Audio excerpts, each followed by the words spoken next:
Assalamualaikum warahmatullahi wabarakatuh. A'udzubillahi minasyaitonirrajim. Bismillahirrahmanirrahim. Alhamdulillahirabbil alamin. Wassalatu wassalamu ala Rasulillah wa ala alihi wa sahbihi ajma'in. Rabbi shrah li sadri wa yassir li amri wahlul 'uqdatam min lisani yafqahu qawli. Allahumma la sahla illa ma ja'altahu sahla wa anta taj'alul hazana idza syi'ta sahla. Allahumma yassir wa la tu'assir. Alhamdulillah, bersyukur kepada Allah Subhanahu wa taala dengan limpah kurnia Allah pada malam ini sekali lagi kita dapat bersama-sama untuk kita meneruskan lagi berbincang kita. Seperti biasa, kita berhenti pada ayat berapa? 286.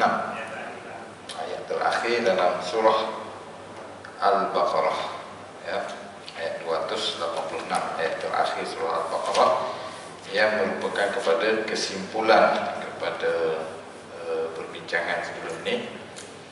Okey, jadi dalam perbincangan lepas pun kita agak lewat sikit, iaitu kita telah bincang ke ayat 285 ya. Kita tengok sebentar ayat 285 sebab tiga ayat terakhir ni kesimpulan ataupun penutup daripada surah Al-Baqarah. A'udzubillahi minasyaitonirrajim. Amanar rasulu bima unzila ilaihi mir rabbih wal mu'minun. Amanar rasul, telah beriman ar-rasul Nabi Muhammad sallallahu alaihi wasallam bima unzila ilaihi, dengan apa yang diturunkan kepadanya, yaitu Al-Quran. Dia sebut Nabi Rasul telah beriman dengan Al-Quran yang diturunkan mir rabbih, dari Tuhannya. Awal surah Al-Baqarah dulu, zalikal kitabul la raiba fihi, inilah kitab yang tidak ada keraguan. Dia awal cakap tentang Quran, akhir bercakap tentang Al-Quran. Cuma ayat ni ujung dia wal mu'minuna. Wal mu'minuna, maknanya wal mu'minuna tu bila dia di perkataan mukmin tu kan, bila dia diakhirkan dengan waw dengan nun, maknanya dia tu dalam keadaan marfu'. Dia panggil marfu' ni maknanya dia tu tidak ada unsur dia tu yang mengubah perkataan tu kepada situasi lain. Jadi dia nak kata sebenarnya amanar rasulu wal mu'minuna. Maksudnya Rasul dan orang beriman telah beriman kepada Al-Quran. Tapi dia tak kata macam tu. Dia kata Rasul beriman dengan apa yang diturunkan kepadanya dari Tuhannya, dan orang beriman. Memang orang Melayu tak cakap macam ni. Kalau cakap orang Melayu pening, tak faham. Struktur bahasa Melayu, Rasul dan orang-orang yang beriman, mereka itu beriman dengan, mereka itu percaya dengan apa yang Allah turunkan kepada mereka. Macam tu bahasa Melayu. Tapi bahasa Arab dia boleh. Sebab apa kita boleh tahu al-mu'minun tu mereka itu beriman. Bukannya contohnya kalau kita kata beriman, boleh juga kalau kata perkataan tu diimani ke, tak boleh, kena beriman sebab dia marfu' tadi tu. Dia fa'il, dia orang yang melakukan. Perbuatan dia apa? Perbuatan dia tu amanah tu, yang dulu di depan tu.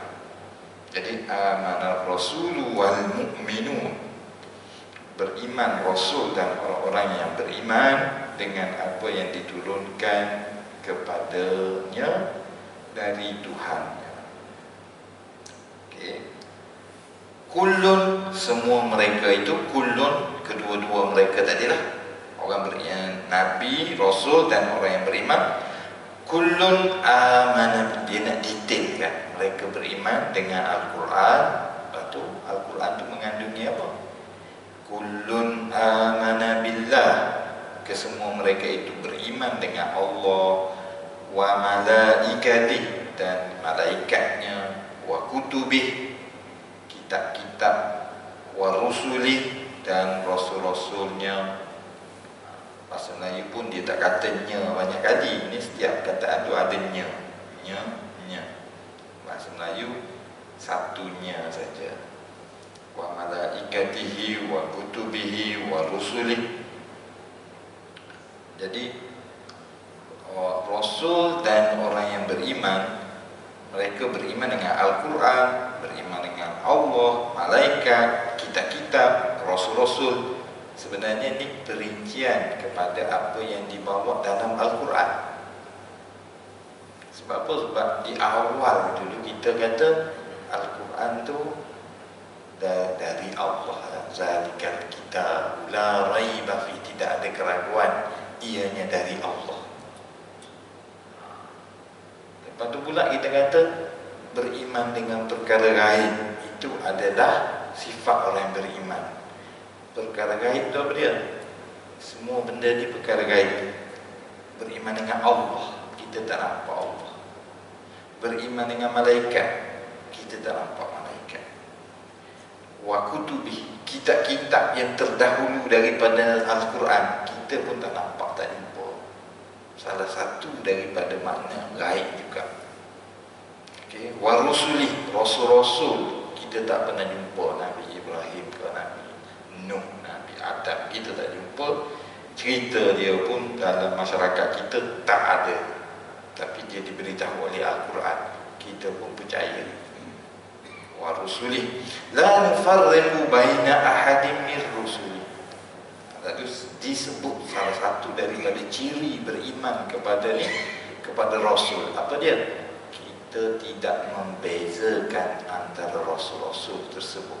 Dari sudut kita kena mesh ayat ni, nak faham kami tidak membezakan antara Rasul. Kalau kita faham secara umum ayat ni, jadi ayat lain salah. Sebab apa salah? Sebab ayat ni dia bertentangan dengan ayat lain, kelihatan bertentangan. Apa dia? Iaitu Allah membezakan antara Rasul. Allah muliakan sebahagian mereka berbanding dengan yang lain.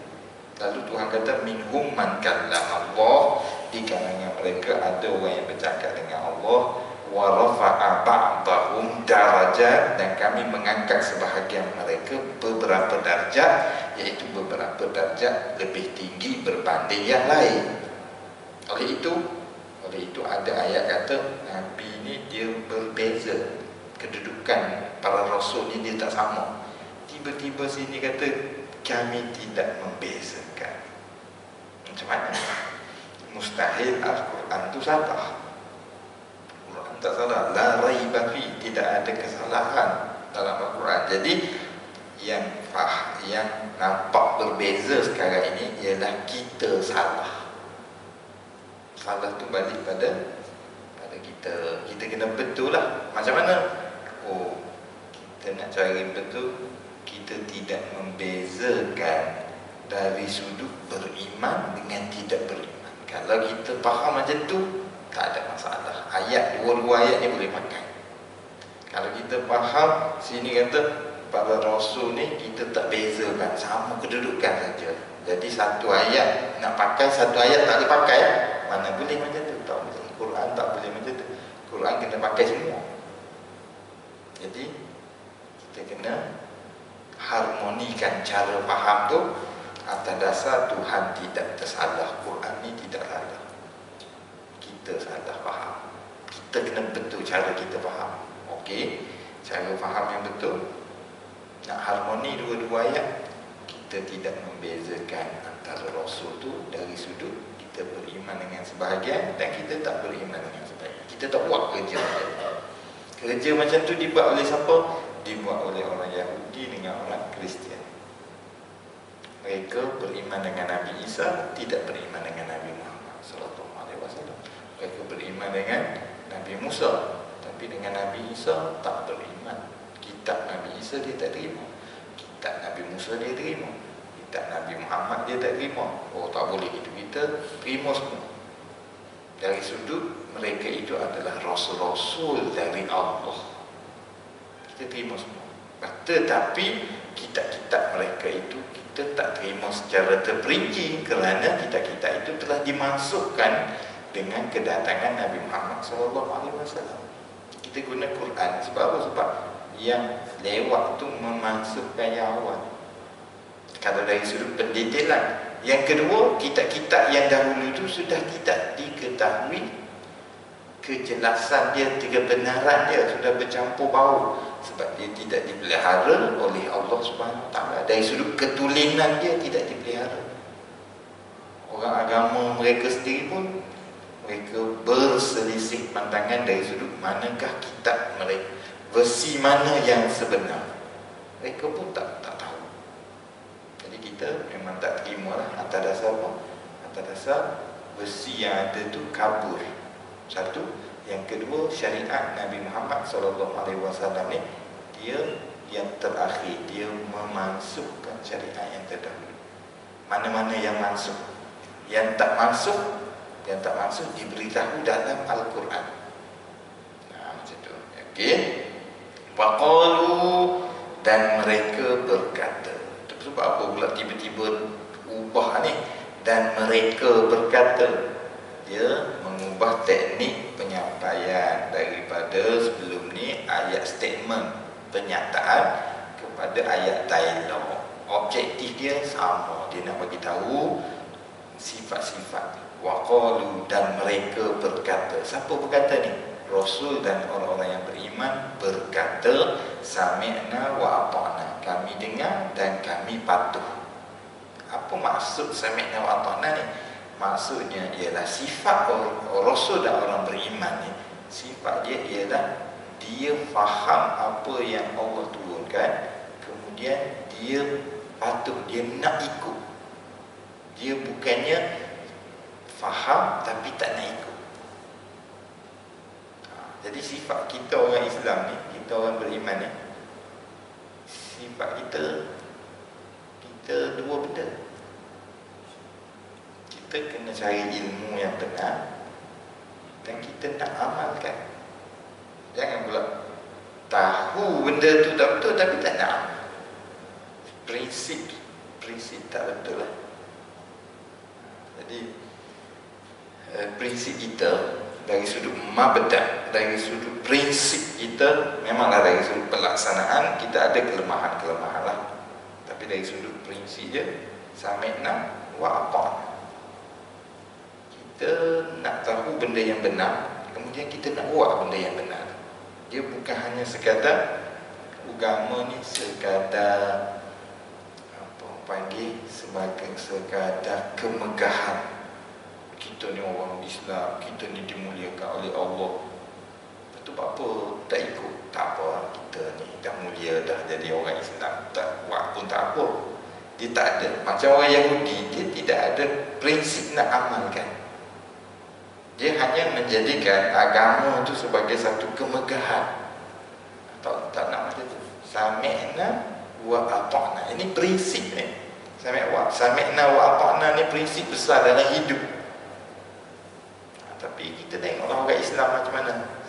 Dari sudut sami'na wa ata'na, macam mana orang Islam? Teruk. Sebab kita tak tengok dia dari sudut prinsip hidup. Kita tengok mereka berkata. Jadi kita pun dia kata, kita memang kata. Memang betul lah, berkata. Dalam Al-Quran, bila dia kata orang tu kata, maknanya apa dia? Bukannya dia nak suruh kata tu yang penting kamu ucapkan.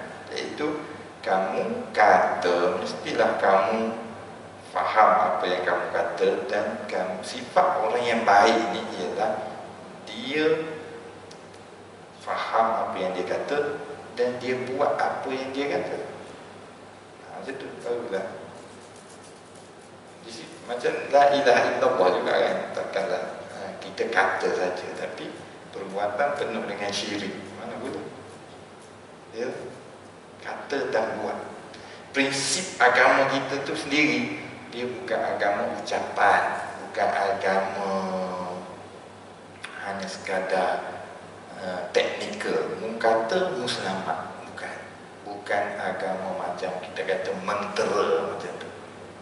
Ulang ayat ni, ulang ni, kata ni, apa ni, selamat. Tak ada. Dia iman dan amal. Dia berpaksikan macam tu. Jadi sami'na wa ata'na. Dia bukan hanya kata-kata, ya, tapi dia menggambarkan satu prinsip hidup. Jadi dia letakkan kat sini.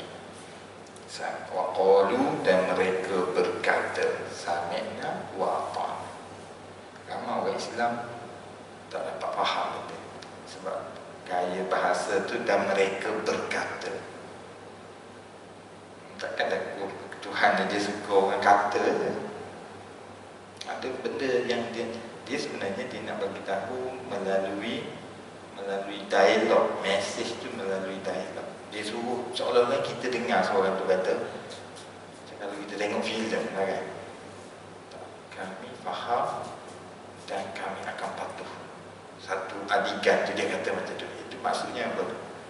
Maksudnya orang tu ada kesediaan untuk patuh, dia nak patuh dan dia akan mematuhi bila dia diperlukan untuk patuh dalam sesuatu perkara. Prinsip hidup dia ialah kepatuhan kepada Allah Subhanahu wa taala. Ghufranaka Rabbana wa ilaikal masir. Pengampunanmu wahai Tuhan kami, wa ilaikal masir, dan kepada Engkaulah kami kembali. Ghufranaka, pengampunan. Sebab apa? Selepas kami dengar, kami patuh, pengampunan. Jadi sebenarnya simbolik ni kita dapat faham dan kita dapat lihat daripada tingkah laku Rasulullah SAW. Nabi dia lepas sembahyang dia astaghfirullah. Tengok, kalau nak kira astaghfirullah ni lepas buat maksiat, lepas ibadat, astaghfirullah pula. Nampak tak itu? Sebab apa? Sebab ialah pertembungan dalam jiwa manusia ni ialah bila dia buat ibadat ni, dia diserang oleh syaitan ni dari sudut gurur pula. Kita akan rasa kita dah bagus, kita rasa kita berjasa kepada Tuhan, kita berasa kita ni dah buat sesuatu untuk Tuhan. Tapi sebenarnya minta ampun lepas buat ibadat tu astaghfirullahalazim. Dan di sini sami'na wa ata'na ghufranak, dia nak terapkan unsur kita masih lagi dalam kondisi tidak memberikan hak yang sebenar kepada Allah. Kita kena rasa macam tu. Bukan kita rasa, oh bayang kaki dah aku, apa, mayang 5 waktu juga dah, bayang kaki dah, oh balik bawa kereta dan 2 orang lain semua masuk neraka. Aku tinggi dah darjat, apa, cukup dah mayang 5 waktu. Dia tak nak kondisi itu. Sebab itu bila orang menderma, Tuhan kata la tubtilu sadaqatikum bil manni wal azab. Jangan kamu batalkan pahala sedekah kamu dengan menyakiti dan dengan mengungkit dan menyakiti. Sebab kamu jangan ingat bila kamu buat benda baik sikit, kamu dah hebat sangat. Hak Allah lebih besar daripada apa yang kamu buat. Kita kena duduk dalam keadaan macam tu. Bukan kita duduk dalam keadaan kita rasa kita telah berjasa kepada Tuhan. Dia tak nak gitu. Kan ada orang kan, dia zikir sikit dia berasa dia sampai ke peringkat ni, martabak ni, martabak. Dia buat martabak tu dia buat sendiri. yang syoknya dia buat sendiri martabak tu. Lepas tu dia pun kata aku dah sampai ni martabak ni. Siapa kata? Aku. Dia sendiri letak. Lepas tu dia fayar. Oh ni orang ni gini, orang ni gini. Itu tertipu dengan diri sendiri. Quran kata apa? Ghufranak. Sami'na wa ata'na ghufranak. Ini tasawuf yang sebenar tinggi ni. Apa? Dia merasakan diri dia rendah setelah dia mampu untuk taat pada Allah. Ketaatan tu masih mampu membawa dia untuk mengatakan kami mengharapkan pengampunan ya Allah. Sedangkan dia taat. Kalau orang buat maksiat, ghufranak itu normal dah. Tak boleh.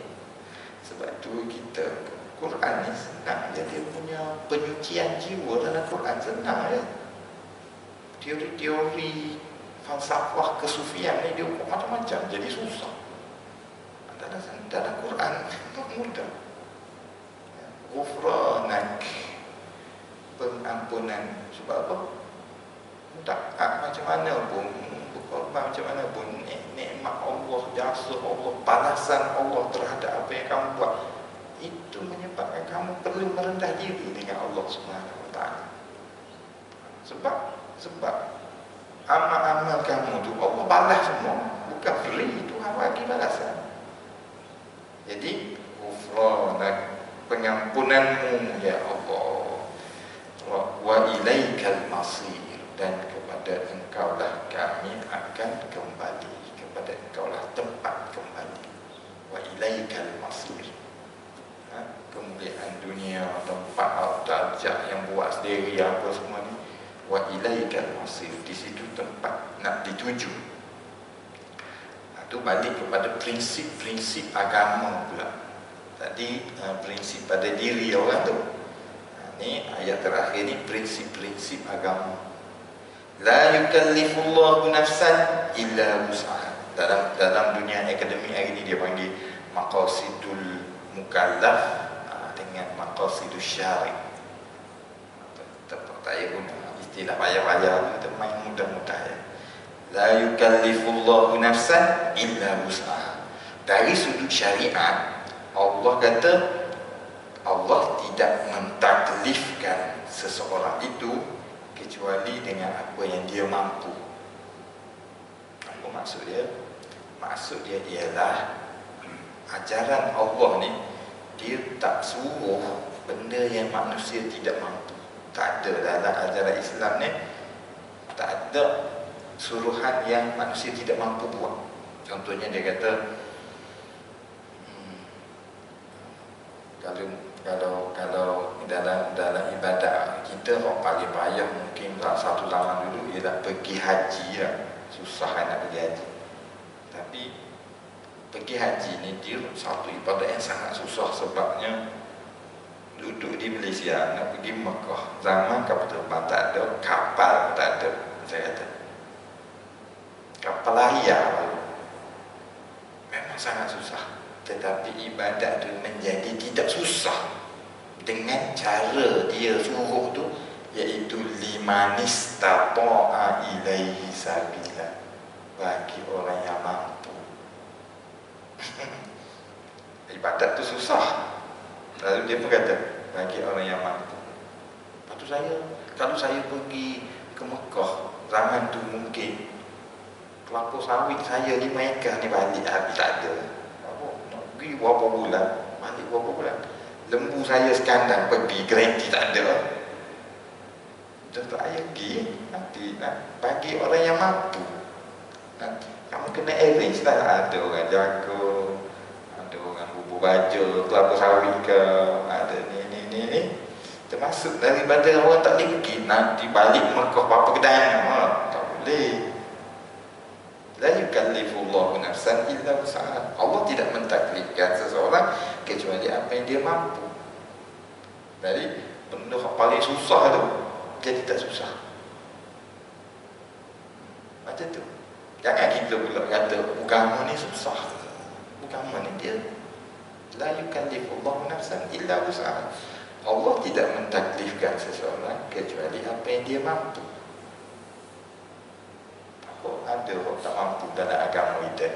Ma ja'ala alaikum fid dini min haraj. Tidak Allah jadikan dalam agama ini perkara yang memberatkan kamu. Okey, jadi dia panggil taklif ma la yutaq. Menyuruh benda yang manusia tidak mampu ni memang tak ada langsung. Contohnya dia kata untuk nak menjadi seorang hamba yang soleh, pergilah ke bulan. Sudah nak pergi kerana bulan. Nak tak apa aku tak boleh. Mustahil orang nak pergi berapa kurung orang tak boleh pergi bulan. Tak ada benda-benda macam tu tak ada. Ataupun naiklah ke bukit, atas bukit yang tinggi, kemudian terjun kolek dia. Tak ada siapa nak buat. Tak nak. Jadi tak ada benda macam tu, tak ada. Yang ada apa dia? Yang ada benda yang mudah, tetapi untuk orang tertentu masih lagi payah sebab dia tidak berada dalam kondisi biasa. Contohnya puasa. Puasa tu dia ada sedikit kesusahan, tapi boleh buat, tak mustahil. Bukti dia puasa ni, orang umur 50 tahun pun boleh puasa, budak umur 10 tahun pun boleh puasa. Tapi ada orang dia tak boleh puasa sebab bukan kerana puasa tu payah, tetapi kerana dia sakit. Bagi dia payah. Okey, tak payah puasa. Padahal agama macam tu. Padahal agama memang tak payah puasa. Fa'iddatun min ayamin ukhra. Maka hendaklah kamu ganti pada hari yang lain. Tapi tak boleh. Kecil manis ni hari lain tak boleh juga. Tak payah puasa. Apa tu? Bayar kifarat. Lepas tu sampai bila-bila? Sampai bila-bila? Tuhan bukannya jadi miskin dengan kamu tak puasa. Jadi la yukallifullahu nafsan illa wus'aha. Allah tidak mentaklifkan seseorang kecuali dengan apa yang dia mampu. Sebab itulah dalam Islam orang tidur dia tak berdosa. Rufi'al qalamu an salas. Diangkat dosa ni daripada 3 orang. Apa dia? Anin naim hatta yastaiqi. Daripada orang tidur sehingga dia bangun. Tidur nak dosa macam mana? Mana dia tahu? Lepas tu dia tidur terlepas waktu semayang. Tak macam mana? Dia tak sedar. Lepas tu 5 hari dah tak sedar gitu. Lepas tu dia main bola. Itu dia sengaja. Tapi kalau orang tu sakit, koma nak macam mana? Jadi sebab itulah dalam Islam ni dia tidak menyuruh benda yang orang tu tak boleh nak buat. Jadi dia akan kurangkan. Kalau koma tu macam orang tak ada taklif lah. Nak suruh apa lagi? Dan memang dia tak sedar berhari-hari. Okey, jadi ulama pun bila sampai nak berijtihad nanti dia akan ambil kira prinsip. Contohnya kalau orang tu koma 5 hari kemudian segar, dia nak kena ganti tak semayang dia. Ada ulama mengatakan kena ganti, ada ulama kata tak kena ganti berdasarkan kepada kefahaman dia. Allah tidak menyuruh sesuatu yang dia tidak mampu dalam keadaan baru masa dia tak sedar dia tidak mampu. Okey. La yukallifullahu nafsan illa wus'aha. Begitu juga dalam menderma. Allah jadikan zakat sikit je, benda yang confirm kena keluar tu zakat sikit saja, nisbah dia. Adapun yang sunat dia galakkan. Jadi kalau orang tu tak keluar pun tak berdosa, tapi kalau orang keluar dia menjadi orang yang mulia kerana dia keluarkan. Tapi Tuhan tak tentukan berapa kamu kena derma sebab dia memudahkan. Usaha. Ada orang sifat dia sendiri condong kepada kedekut sikit, jadi dia kurang sikit memberi. Ada orang dia sifat kemanusiaan ni kan berbeza-beza. Ada dia lebih condong kepada pemurah sikit, dia banyak sikit memberi. Kemuliaan dia dari sudut tu banyak, tapi tak tentu lagi dia jadi nombor 1. Sebab dalam tempat lain kadang-kadang menderma rajin buat ibadat dia pula, litah berkawan dia pula. Kadang-kadang dengan orang pula suka menyakiti hati orang. Jadi tak semestinya kita molek satu benda tu kita akan berada pada kedudukan yang paling baik. Sebab apa? Sebab usaha di sudut kejiwaan manusia tu sendiri pun, kecondongan kemanusiaan tu telah Allah jadikan agama ni fleksibel. Semayang wajib kan sikit semayang wajib tu. Lepas tu semayang sunat banyak. Nak lebih membuat, tapi benda lebih tu dia akan menjadi agak susah lah. Tapi diberi kelonggaran, usaha. Allah tidak marah. Kita nak buat sikit je semayang sunat, Tuhan tak marah. La yukallifullahu nafsan illa wus'aha. Tapi dia galakkan. Dia galak. Okey, jadi la yukallifullahu nafsan illa wus'aha. Laha ma kasabat. Ini satu lagi prinsip penting. Apa dia? Laha ma kasabat wa 'alaiha ma iktasabat. Laha ni sebab nafsan. Nafsan ni jiwa. Jiwa dalam bahasa Arab dia dianggap perempuan.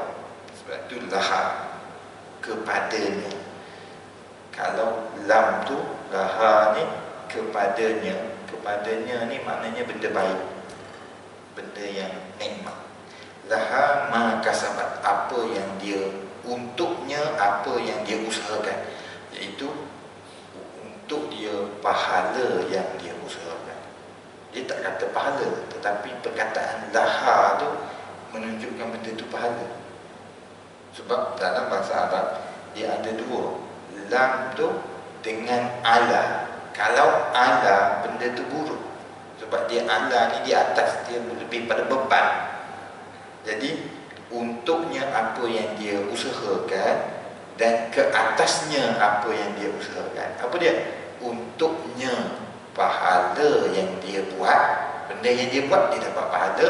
Benda baik yang dia buat dia dapat pahala. Benda buruk yang dia buat dia dapat dosa. Apa dia? Yang dia buat. Bukannya yang dia terbuat. Terbuat ni macam mana? Dia tersalah.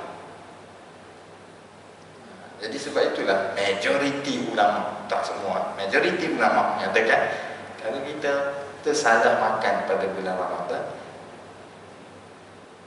dia tak batal. Sebab apa? Sebab laha ma kasabat wa 'alaiha ma iktasabat. Dia usahakan, benda tu dia yang nak buat. Tapi kalau dia tersalah, dia tak termasuk. Okey. Jadi kita mulia kerana tok nenek moyang kita ke mulia kerana kita? Mulia kerana amalan kita, bukan mulia kerana tok nenek moyang kita. Yang tok nenek moyang kita tu tak apalah, dia mulia di depan mata manusia.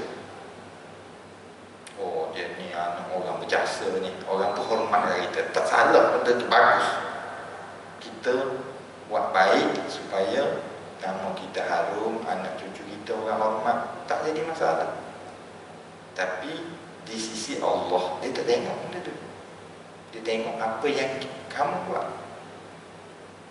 Kalau sekadar keturunan dia hebat, tapi diri sendiri tak ada apa, tak jadi apa. Ini tak isi borang dia persatuan apa, jadi masuk syurga dah. Baru isi borang. Apa? Ada setengah orang tu dia baru masuk satu geng dia berasa hebat dah. Pemikiran tak berubah, perangai tak berubah, apa semua tak berubah. Laha ma kasabat wa 'alaiha ma iktasabat. Oleh itu Islam menolak penghinaan terhadap keturunan. Kesalahan untuk nenek moyang dupiku antara orang ni tak ada. Sebab itu bila ada ayat Al-Quran yang mengutuk Bani Israel di zaman Nabi dengan kesalahan yang dibuat oleh tok nenek moyang dia. Contohnya apa dia? Tuhan kata falima qataltumuhum. Apa kamu telah membunuh para rasul? Padahal dia kata kepada Bani Israel depan Nabi Muhammad. Bila pula Bani Israel depan Nabi Muhammad SAW bunuh para rasul? Jadi ayat tu kita kena faham molek dengan prinsip ini. Laha ma kasabat wa 'alaiha ma iktasabat. Itu cara tafsir Quran. Bani Israel tidak dilaknat kerana dia ni keturunan Bani Israel. Itu yang Tuhan kata tu, apa kamu bunuh para rasul seolah-olah mereka yang bunuh? Kerana walaupun mereka tak bunuh, tetapi mereka mengimani apa yang diimani oleh Itu nenek moyang mereka. Mereka berada dalam jalur yang sama. Maka sama lah. Orang tu dia tak penyambung, tapi dia punya sokong penyambung begini. Dia penyambung juga lah. Walaupun dia tak penyambung. Nampak tak? Tak tunggu kita ni pergi rompok bank, nyambung duit orang. Cuma kita ni perkukuhkan dia, kita pergi support dia, nyambung juga lah kamu. Macam tu. Sebab jalur itu sama. Bani Israel, dia tak bunuh Nabi-Nabi dulu. Tapi Tuhan marah kat dia. Macam dia yang bunuh. Sebab tu nenek kamu buat membunuh tu, kamu muliakan dia, kamu anggap mereka ni beruntung kamu. Lah gitu. Kamu tak percaya, kamu kena jelaskan lah. Saat kami tak terima, kami beriman dengan Nabi Muhammad. Sebab apa? Dia tu nenek moyang kami, dan mereka salah-salah. Itu baru terkeluar daripada jalur tu. Apa tak? Sama. Kita nak rabi ayat ni. Ayat ni ya, kena rabi lah. Sebab ayat ni dia prinsip-prinsip penting dalam syariat. Tadi dia terangkan prinsip penting dalam sebagai seorang mukmin, prinsip penting dalam agama yang kita kena faham. Tabiat Islam ni memang macam tu. Dia tak ada keturunan ni, keturunan tak ada ni. No.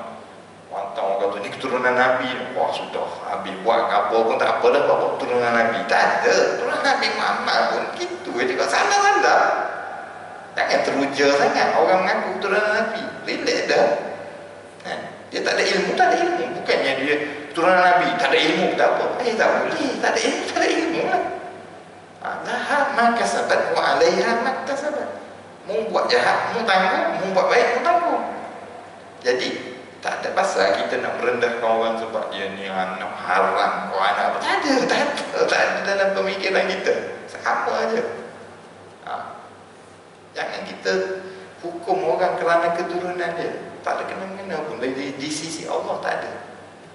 Kita nak bermegah sesama manusia sebab tu kita dulu orang hebat, banyak jasa. Itu kemanusiaan. Jadi masalah lah. Kita rasa bangga kerana ayah kita dulu banyak jasa kat kampung tu. Tapi mesti dalam bentuk yang positif lah. Dah ayah kita banyak jasa kat kampung tu, kita bangga, kita pun buat jasa juga lah supaya nama ayah kita tu tak buruk. Jangan pula kerana ayah kita tu banyak jasa, kita pun ambil peluang power orang kampung. Senang sikit bawah. Orang respect lah kat aku, masa ni aku nak power. Tak jadi kan. Bentuk tu negatif. Di sisi Allah tak ada. Laha maka sabat wa alaiha maka sabat. Panjang lagi ni. Rabbana la tu'akhidna in nasina aw akhtana. Wahai Tuhan kami. Dia ubah teknik ya. Dia ubah teknik iaitu dalam bentuk orang bercakap pula, dalam bentuk dialog. Lalu orang beriman tu berkata, wahai Tuhan kami, janganlah engkau ambil kira apa yang kami lupa dan apa yang kami salah. Sebenarnya dia nak kata agama Islam ni dia tak ambil kira apa yang orang terlupa dengan apa yang orang salah.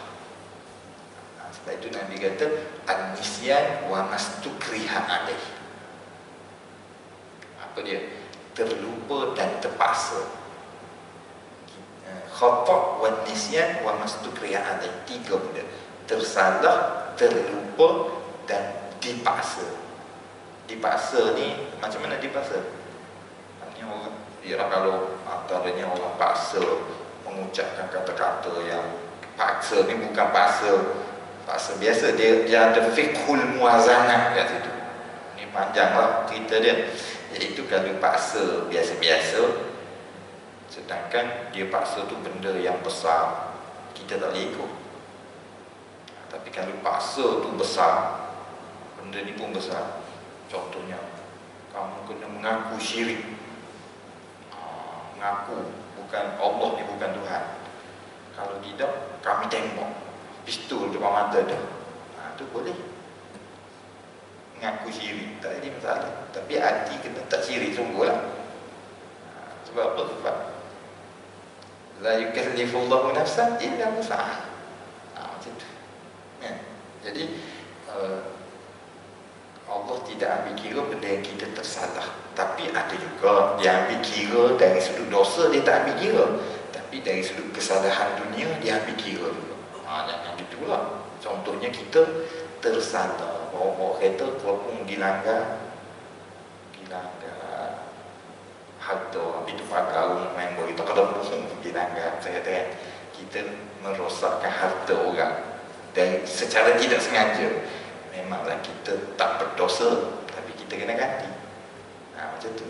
Bukan aku malah ganti apa? Bukan berdosa pun. Bukan. Dia ada undang-undang dia pula.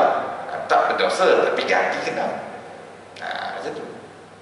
Contohnya orang yang membunuh tetapi secara tidak sengaja. Contohnya dia bawa kereta, terlanggar orang mati. Dia tidak berdosa.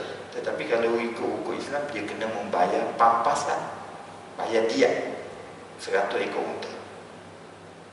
Dengan 100 ekor unta, bawa seluruh terlarat 100 ekor unta kan? Jadi panjang pendetailan dia. Allah tidak mengambil kira kesalahan, suatu benda yang dilakukan tersalah, terlupa dan terpaksa. Dalam Quran sebut benda yang paling orang Islam jijik, iaitu makan babi. In kuntum fi makhmasatin ghairu mutajadifin li ismin. Kalau kamu terlalu lapar sedangkan kamu bukannya sengaja nak pergi buat benda yang salah, maka kamu boleh makan. Sebab apa? Nak menyelamatkan nyawa. Jadi boleh melakukan perkara yang di sana ada perbincangan yang mendalam. Dia panggil fiqhul muazanat dengan fiqhul aulawiyah, berdasarkan benda ni. Bukannya main gitu sajalah. Okey, jadi laha ma kasabat wa 'alaiha ma iktasabat. Rabbana la tu'akhidna in nasina aw akhtana. Rabbana wa la tahmil 'alaina isra kama hamaltahu 'alal ladzina min qablina. Wahai Tuhan kami, janganlah Engkau pikulkan ke atas kami itu isra. Jadi para ulama berbincanglah perkataan apa maksud isra di sini. Ada yang mengatakan bahawa isra ini dia nak menunjukkan kepada satu benda yang tidak mampu dipikul oleh manusia. Jadi macam mana? Jadi dia nak kata memang dalam agama tidak ada taklif yang la yutaq, dia panggil. Satu benda yang Tuhan suruh manusia memang tak boleh buat, memang tak ada. Tapi dia tak kata dalam bentuk statement, dia kata dalam bentuk seorang yang sedang berdoa. Tapi ada ulama tak setuju juga tafsiran itu. Sebab apa? Dia kata kalau dah memang benda itu tak ada, apa pula Tuhan sebut orang sedang berdoa? Berdoa benda yang dah tak ada, macam tak jadi juga. Jadi dia pun tak tafsir macam tu. Jadi ayat ni, tapi saya setuju jugalah dengan mengatakan dia nak membayangkan sesuatu yang di luar daripada kemampuan manusia memang tak ada dalam agama. Seolah-olahnya doa orang ni telah dimakbulkan oleh Allah. Macam tu. Okey.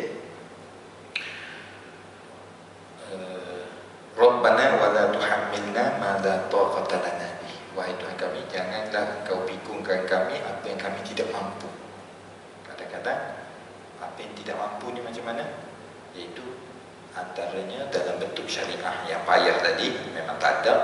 Yang kedua, bukan dalam bentuk syariah tetapi dalam bentuk ujian Allah. Boleh je Tuhan buat Allah uji orang tu bertubi-tubi. Boleh je. Dia buat miskin, masa miskin tu pula sakit, masa sakit tu pula orang semua anak bini lari pada dia.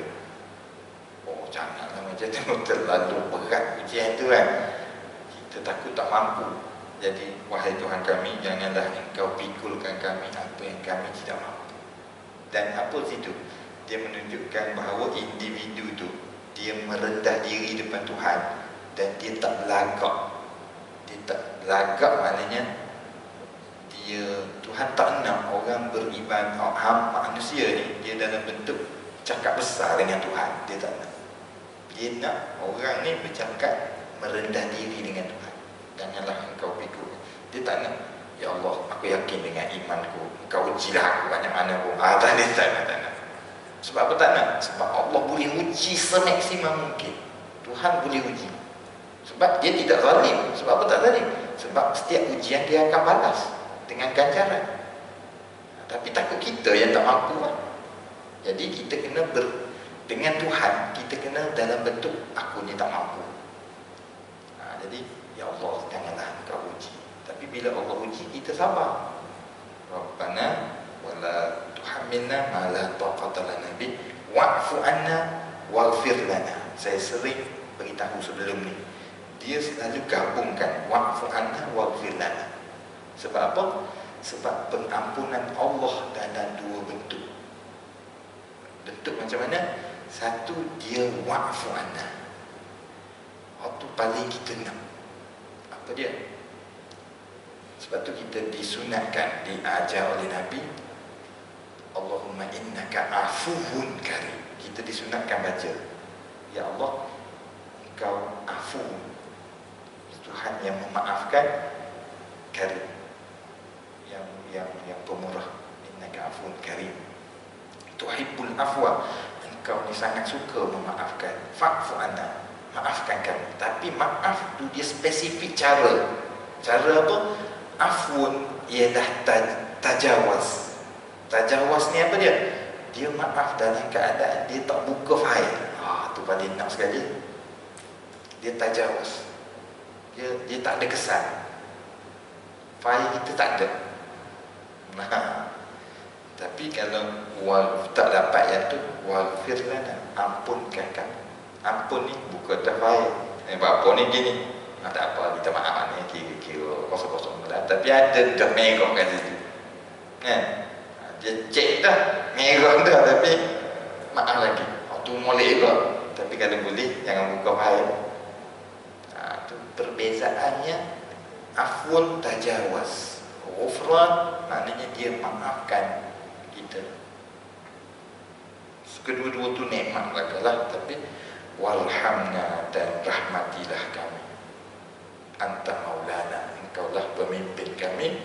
Fansurna alal qaumil kafirin, dan bantulah kami, menangkanlah kami terhadap orang-orang yang kafirin. Sebab apa tiba-tiba mari kafirin kat sini? Iaitu pertembungan di antara orang yang nak mengikut kebenaran ini dengan orang yang lawan kebenaran. Itu kafirin. Bukannya makna sini kita bersaing dengan, saya kata kita nak kutuk orang bukan Islam, kan? Kafir ini orang yang menentang kita. Orang yang menentang ni, kalau kita tengok dalam generasi umat Islam, ada orang Islam tetapi perangai dia kafir. Sebab apa? Sebab dia tu menentang benda yang kebenaran. Jadi tak sempat nak ulang lah benda tu hari ni, sebab masa kita singkat, kita dah terlebih masa. Jadi anta maulana, Engkaulah pemimpin kami. Mau perkataan maula ni dia dua, pengikut pun betul, pemimpin. Tapi takkan nak kata Engkaulah pengikut kami, Tuhan pengikut, mana betul? Jadi tak betul. Makna satu lagi pemimpin. Ambil yang betul.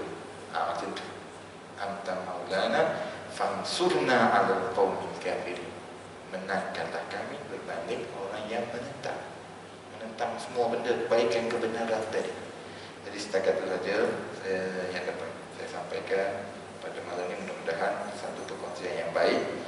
Ayat ini sangat luas perbincangan dia, kerana mengandungi prinsip-prinsip yang sangat mendalam dalam Islam. Mudah-mudahan kita dapat sedikit sebanyak perkongsian yang baik. Saya sudahi. Wabillahi taufiq wal hidayah. Wassalamualaikum